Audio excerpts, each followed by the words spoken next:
Okay, so here we are at the start of a game of Succession, and I've dealt out initial money, which is just the money they produce each turn, and starting cards. We'll start with the Taxman. First thing he does is draws another card. See what he's going to do in a moment, but he also collects 10 more bucks. Now he's got his hand of cards. And he's got events and intrigues. He's allowed to play as many events as he likes.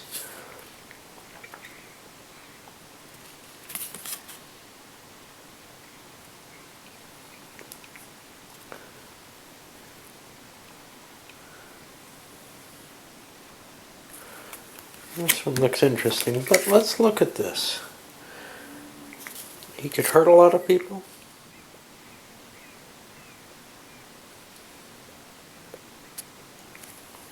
He could pay for something that may not be useful. And he can do this one. He's going to play this. The reason being, it's a nice one. He's got starting money. Winners and losers, each candidate, he gains one standing and loses. He can choose each candidate to gain a standing or lose a standing. So he can gain a lot of value off of this right off the beginning. And I think that's a useful choice. And what he's going to do is actually help everyone. Unless there's someone he really doesn't like. He doesn't like Galahad, but he'd like the votes in favor to pass this. And everyone else he kind of gets along pretty well with. Alright, now one of the things with this game is there's almost unlimited ability to make trades and deals. That's something I didn't really go over in the rules because in my two-player game it didn't really matter. But the truth is you can cut deals. Let's see if what's restricted here. With one another, as in, okay, I'll help you out with this for some votes or whatever. In two-player, it's not too important though. But here I'm playing with more than two. People are going to be playing for their own advantage, though. I think. See how it works out. Okay, so the votes are turned up. I don't write them down when I'm playing solitaire. It seems silly, but here's what we've got: a total of 12 points from the Taxman and 13 in favor from the Wizard. Out of everyone else, the Squire paid 0 essentially to make a 2-vote against, hoping to convince the Royalists into voting against as well, or maybe a collection of people, but nobody did. So now the highest vote was actually a vote in favor. It wasn't by the player who did it, it's by the Wizard, and he says, hey, cool. Alright, let's see what happens. Well, Galahad goes forward, and the Wizard decides, hey, Galahad knows that I was the one who pushed this forward. Ulysses, same issue. Let's go to the next one. Ariana, she actually goes up 2 because she gets an extra bonus. And he gets the bonus with that. And now he's jumping to a lead here. Archie, same thing. And Venetia, he gains with that, but he also gains $3. Now, he spent a pretty big amount on that bid, but this was a big card.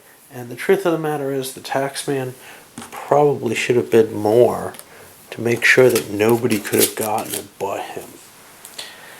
Is it the end of the Taxman's turn? No, he's got events he could play here.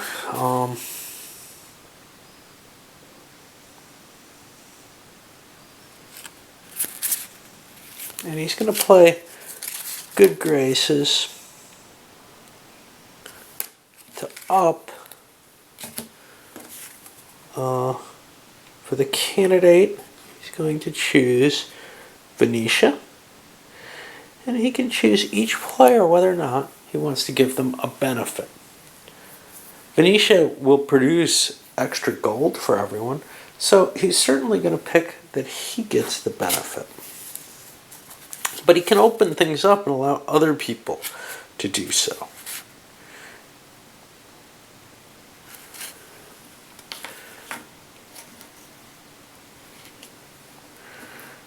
And he's not going to let the wizard go, but everyone else he's going to allow to gain a bonus for, say, $2.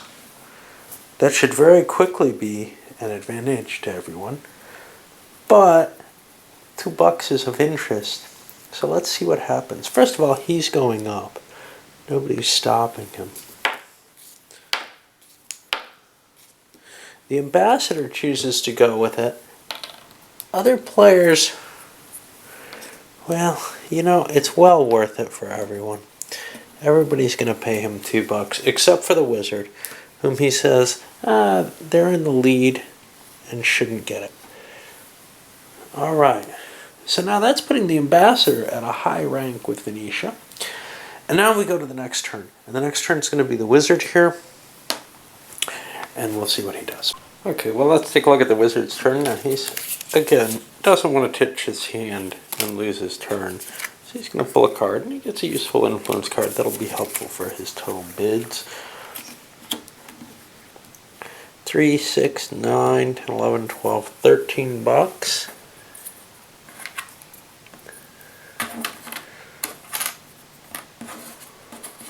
That's a goodly amount. He's in good shape here. Does he want to pay for another card, or does he... So he can hurt someone, which is a nice card, but not terribly valuable. He can steal a card from someone. He's kind of pissed at the taxman for not offering him the deal, so he's going to try to steal a card from the taxman. I'll take this one. Well, this is a strong one. These are dangerous because he's already in the lead and playing these big negative ones. There's a good chance that he might get the disadvantage across it. What's this? Alright, that's a useful card for other people. I think what he wants to do is he wants to pay his 3 gold and pick up another card. Let's see. Okay, and this is a good shut up someone else card.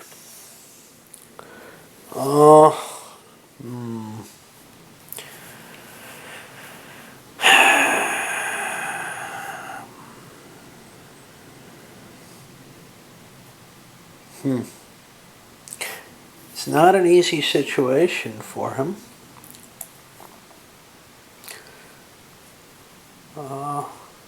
In a way, he doesn't want to play one, but if you don't play one at all, how do you get ahead?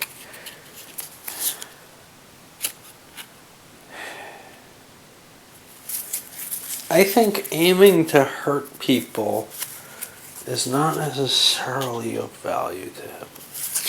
And he's going to pass his turn and hold his cards. And we'll go on and do the same on the ambassador, who draws. Choose a player.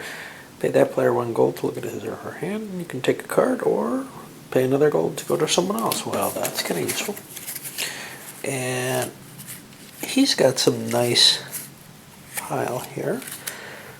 Pay 3 gold and draw 2 cards, or pay 6 gold. Well, that's pretty good. And he can shut someone up. Look at his money. 1, 2, 3, 4, 8. Not all that much. Now, he has a kind of neat ability, which is if he's got negatives, he can play with them. Now this, any number of candidates, let's get these off here. Any number of candidates with the lowest standing gain 3 standings. Lowest standing would be that whole bottom pile. Now, that bottom pile is kind of nice for him.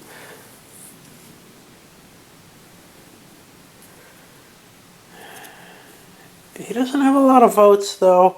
He's not going to get this easily. So, he's going to have to play with his cards and see what he can do. First thing he's going to do is play this Fortune's Friend. Pay 3 gold. And grab 2 more cards. More intrigues.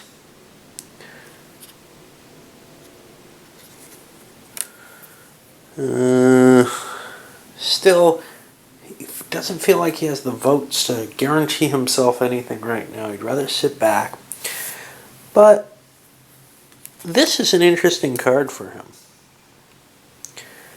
because he can't take the hit for it. So a candidate of his choice doesn't take the hit. Who does he like? He likes Galahad a little bit. He likes Venetia a lot. So that's what he's going to do. He's going to hit everyone except... Oh, he can't hit Archie. Well, he can hit Archie, but it'll have no effect. Hitting Galahad means that there's going to be -2 votes on this, though. I'm going to appropriate the voting and see what happens. So the votes in play have been chosen. Only the Ambassador and Squire actually voted. The Ambassador putting the 2 in that he got for free for playing the card. The Squire actually put 6 in favor. So it's going to pass. But the Wizard put 6 against. He figured it was going to shoot him. And that's a big card to put in here, but he just figures the problem will go to him. Now, he and the Squire are the highest voters for everything. We can remove Archie's. He can't actually lose anything. But let's look at the other cases. If the Wizard and the Squire talk to each other, they can agree to settle these. And they can't hit the Ambassador. The Wizard doesn't like the Taxman. And if he can convince the Squire to put 2 hits on the Taxman and 1 on the Royalist, he'd be good. And he indeed can. So they have come to this understanding, because they both threw the same amount of votes in, of what they're going to do. And I'll let the Squire make the actual pick since... ooh, wait. Hold on. 6, 7, 8 is 10 to 10. Actually, no, it failed. The reason it failed is because Galahad had negative on it. So there's not going to be any repercussions to this. Pity. That original deal was kind of a cool one. But I believe the Ambassador is done with his turn unless he has an event he wants to do. And he does not. So we'll move on to the Squire. And the Squire also draws a card. And we have Blue Blood. Royal Historian show that the candidate of your choice is descendant. Candidate gains 2 standings. Cannot be played on the Royals themselves.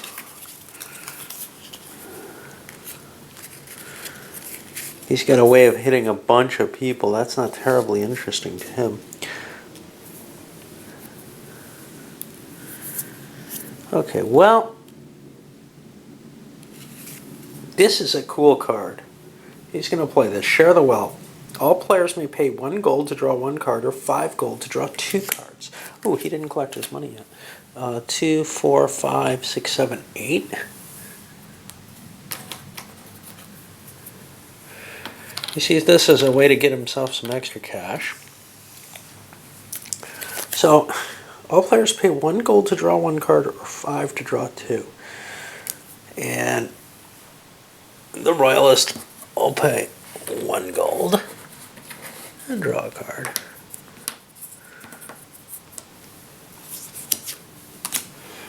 The Taxman...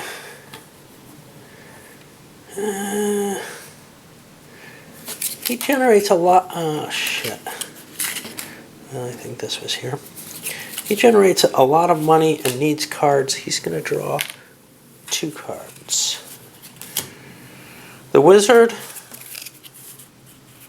he would like to have more cards, but he has cheaper single cards anyway. Over to the Ambassador. Oh, I've been forgetting who paid what. We've got 1, 2.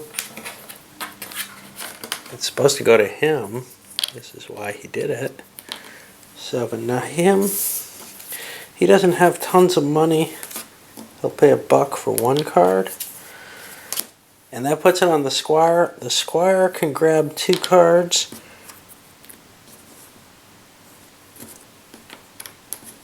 For a decent amount of money. But money is worth something too, so he'll pull another card.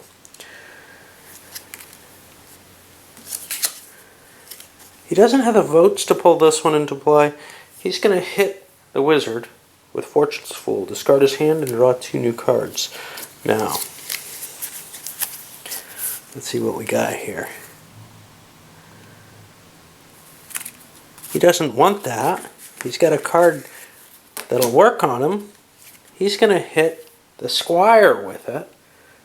And the Squire picks the Squire. He has to discard his hand and draw 2 new cards. And now he has one specific intrigue, which can help a candidate, and another one, which can hurt a bunch of candidates. He doesn't really want to play either of these. And this is, in the 2-player game, you almost always want to get votes going. But in this, it's not necessarily clear that you do.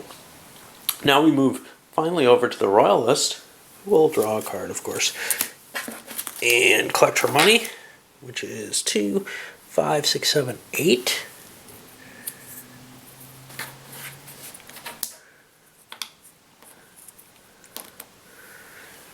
Let's look to see what she's got here. She's got a lot of votes. For each candidate, choose gain 1 standing or lose 1 standing. This is interesting. Maybe where she's heading. But let's see what the others are. All candidates with the highest standing lose 1. Well, she likes Ulysses. She doesn't want to do that yet. And the wealth tax, all players with the greatest amount of gold pay half their gold, rounded down to the bank. Wow, this could wipe out everybody. She's going to play this. Well, maybe get rid of some cash first. Does she have anything to do with cash? She can pay gold to gain a standing. She'll hold on to this until after the voting, I think. Okay. Big jerk, little jerk. Choose a player and look at his or her hand. You can either take a hand or your card, or you can agree to terms by which you do neither. This guy was holding on to his hand. She's going to play it and steal a card or make him drop his hand.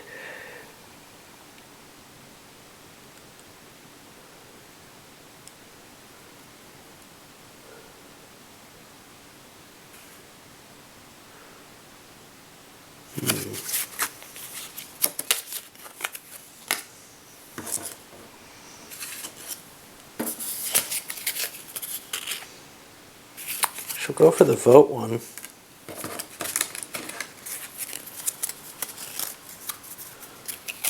And then it's time to start something. She's going to start with gain or lose a standing for each one. And she's going to hit everybody with a gain. Try to pull off what the wizard did, to tell you the truth. Let's put her bid into place.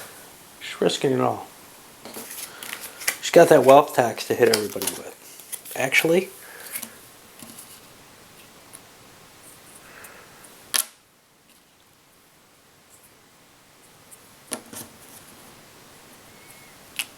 gonna keep $3 for her special ability. I'll look at some of the others, come back with the vote after that. So current voting decision, most of the people stayed out. The Squire voted 2 against. He likes to do that. We know she threw in a pile of money. The ambassador did as well and is also voting in favor. But he's going to prevent her from voting at all. And what happens here is she gets her money and her vote card back in her hand and is just not in this running. That means he won it. This was a good card, and a lot of money, or a lot of advantages. Each candidate chooses to gain 1 standing or lose a standing, and he's going to do that. What the hell? Galahad, and he'll take 1. Ulysses, and he'll take 1. Ariana, and she goes up another one, and he'll take one. Archie and Venetia. Archie, Venetia. He gets $3 for Venetia, and has gotten away with using someone else's card because he had the little secret in there. Now, here's one of the problems. It's quite possible that the players who don't have the advantage might start colluding to defeat some of these intrigues. That's hard for me to feel out without having played it more, but right now I feel like people aren't really willing to join in on that unless they think somebody's well ahead. Right now, for example, any attempt to get Ulysses up one is scary, and that would mean a victory for one of these two players. So everyone's got to oppose any attempt to increase Ulysses, and they're probably going to work together to defeat him. Let's take a look at what she's going to do. Is she going to hit that big money tax? She's kind of worried that she has a lot of money right now and is going to hold off on it. And she has the shut up card too, which she'll use on somebody on their turn again rather than her own. I'm going to load this one up. It's been a long one. I know I say this with a lot of games, but I don't see how I can play this in the level of detail I've been playing it. So I'm probably going to just give short synopsis of what's been going on as I play.